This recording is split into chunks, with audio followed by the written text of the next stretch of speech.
Alors, suite de nos révisions de grammaire, donc on en était au subordonné. Alors, si vous regardez le mot subordonné dans un dictionnaire, vous aurez deux définitions. Vous aurez la définition liée à la grammaire, une subordonnée est une proposition qui dépend d'une principale, mais vous aurez aussi une définition qui est liée à l'armée. Un subordonné, c'est quelqu'un qui est soumis à une autorité. Alors ça peut être intéressant de faire un parallèle. Si vous regardez le système de l'armée, vous avez par exemple le sergent-chef, qui est le subordonné du capitaine, c'est-à-dire qui dépend du capitaine, qui dépend de l'autorité du capitaine, qui lui-même dépend de l'autorité du sous-lieutenant, qui lui-même est subordonné à l'adjudant-chef, qui lui-même est subordonné au commandant, et qui lui-même dépend des ordres du colonel. Donc ce mot, subordonné, signifie donc la dépendance, voire la soumission à une autorité. Alors voyons maintenant le sens spécifique à la grammaire. Alors, vous connaissez tout ça, normalement, mais on va quand même réviser un petit peu. Donc, une proposition n'est subordonnée que par rapport à une autre proposition dite principale. Une subordonnée toute seule, ça ne veut rien dire. Exemple, Calimero trouve que tout est injuste. Donc on a bien deux verbes conjugués, donc deux propositions. La principale, ici, Calimero trouve, et la subordonnée, que tout est injuste. Bon. Un autre exemple, Calimero, qui est toujours triste, regrette le passé. Où est la principale? Où est la subordonnée? On a un verbe ici, regrette, un autre verbe ici, le verbe être. Donc, en fait, ici, la proposition subordonnée est enchâssée dans la principale.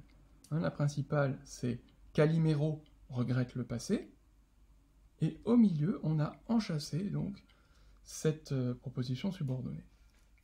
Chose maintenant très importante. On peut parfois supprimer une subordonnée. Regardez, si je supprime ici la subordonnée, qu'est-ce qui nous reste? Calimero regrette le passé. Bon, la phrase est correcte. Par contre, il est impossible de supprimer la principale. On ne peut pas supprimer une proposition principale. Et c'est ça qui nous permet de distinguer la principale de la subordonnée. Je ne peux pas ici enlever la principale. Pourquoi? Qu'est-ce qui nous resterait? Qui est toujours triste? Ça ne veut rien dire, qui est toujours triste. Pareil ici, si j'enlève la principale, qu'est-ce qui nous reste? Que tout est injuste. Cette phrase ne veut rien dire. Donc, à chaque fois, si vous avez un doute, si vous devez reconnaître la principale de la subordonnée, eh bien, vous essayez de supprimer la principale, et donc vous allez tout de suite voir si ça fonctionne ou pas. Vous allez supprimer plutôt une proposition, et vous allez voir tout de suite si la phrase a encore du sens. Alors, les différentes subordonnées. Alors, on distingue trois grandes catégories. Les conjonctives, les relatives et les interrogatives indirectes. Alors, les conjonctives, tout simplement, sont introduites par une conjonction de subordination, que, quand, comme, si, parce que, alors que, lorsque, puisque, quoique, afin que. Les relatives sont introduites par un pronom relatif. Qui, que, quoi, dont, où, lequel, laquelle, lesquels, etc. Et les interrogatives indirectes sont introduites par un mot interrogatif, si, qui, quel, lequel, quand, où. Voilà. Alors on va voir ça dans le détail, mais simplement déjà, voilà, de bien distinguer ces trois catégories, c'est important. Alors, la proposition subordonnée conjonctive peut être complétive ou circonstancielle. Une proposition subordonnée conjonctive est complétive quand elle vient, tout simplement, compléter la principale. Regardez. Sa mère refuse qu'elle aille danser. Là, on a une proposition subordonnée complétive. Sa fonction, ici, c'est d'être COD. Elle vient en fait compléter, au fond, le verbe refuse. Sa mère refuse, elle refuse quoi? Qu'elle aille danser. Donc on appelle ça une subordonnée complétive. Même chose ici, elle profite de ce que son frère est là pour aller danser. Donc la subordonnée complétive, sa fonction ici, là, c'est complément d'objet indirect, mais c'est à peu près pareil, elle vient compléter le verbe, hein. Elle profite de quoi? De ce que son frère est là pour aller danser. Donc, nous avons bien ici deux subordonnées qui sont conjonctives. Pourquoi? Parce qu'elles sont introduites par une conjonction de subordination. Voilà. Et ce sont des conjonctives donc un peu particulières dans la mesure où elles viennent compléter le sens du verbe. Sa mère refuse quoi? Qu'elle aille danser. Elle profite de quoi? De ce que son frère est là pour aller danser. Alors la subordonnée peut être aussi conjonctive circonstancielle, c'est-à-dire qu'elle va apporter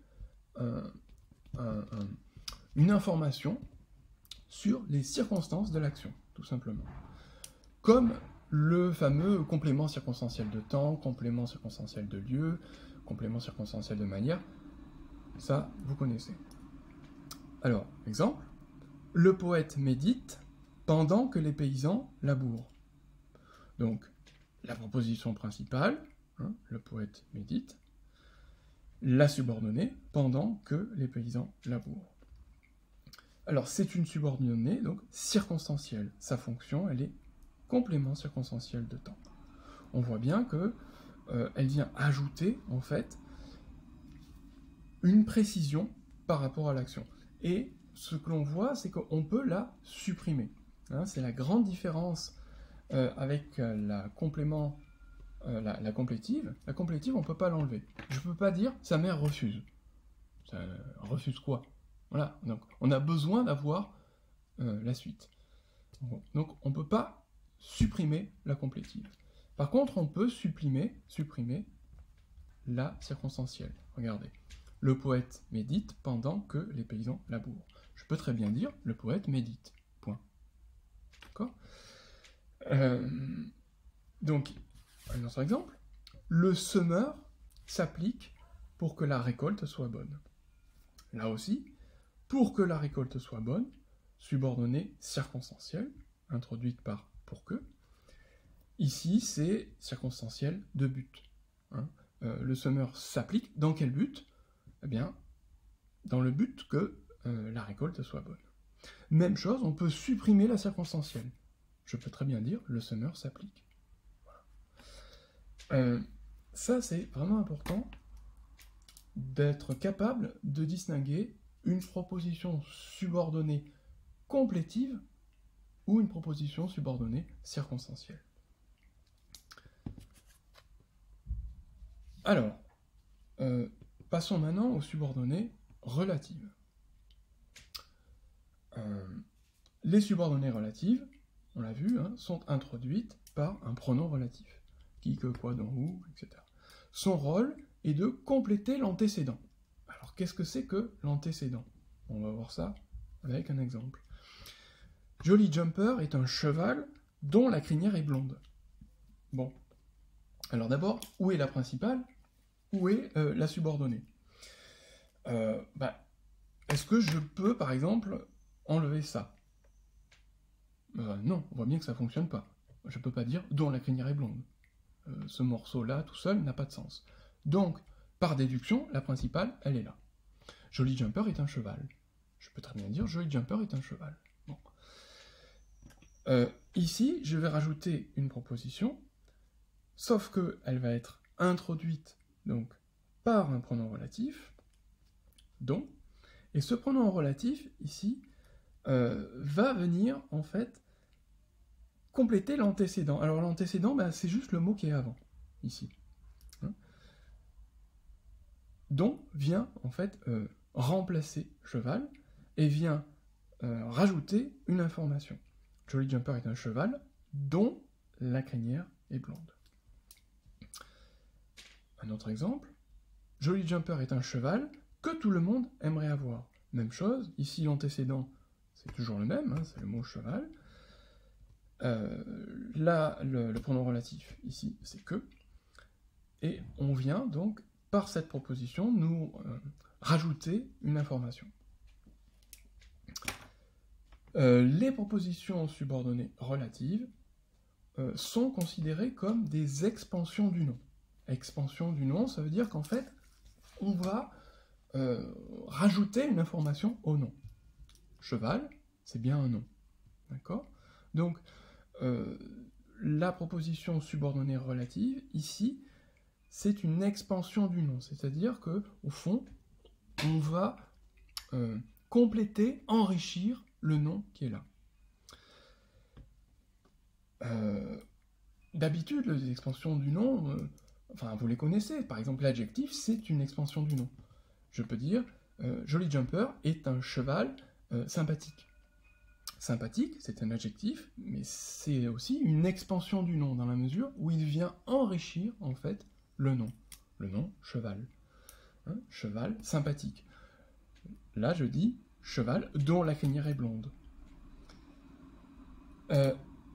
Les propositions subordonnées relatives, donc je viens de vous le dire, sont des expansions du nom, et du coup elles ont les mêmes fonctions que l'adjectif, c'est-à-dire épithète ou apposé. Deux exemples. J'aime les lilas qui sont blancs. Proposition subordonnée relative qui est ici, très bien. C'est bien une expansion du nom, le nom il est là, qui est en même temps l'antécédent. Voilà, on a notre pronom relatif. Donc je viens compléter ici le nom. J'aime les lilas, très bien, qui sont blancs.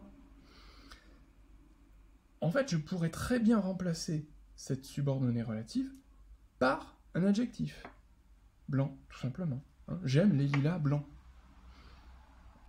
Et si je dis j'aime les lilas blancs, l'adjectif ici est épithète. Il est collé au nom. D'accord ? Un autre exemple. Les lilas, virgule, qui sont blancs, virgule, embaument le jardin. Donc on a, toujours pareil, notre antécédent, notre pronom relatif, et donc notre proposition subordonnée relative. Même chose, on pourrait le remplacer par un adjectif. Je pourrais très bien dire « les lilas blancs embaument le jardin ». Donc ici, c'est la même chose, sauf que l'adjectif, il est apposé, c'est-à-dire qu'il est en quelque sorte enchâssé dans la phrase par deux virgules, et donc on dit qu'il est apposé. Voilà. Ça, c'est pour les subordonnées relatives. Et donc, on verra dans la prochaine vidéo les subordonnées interrogatives indirectes.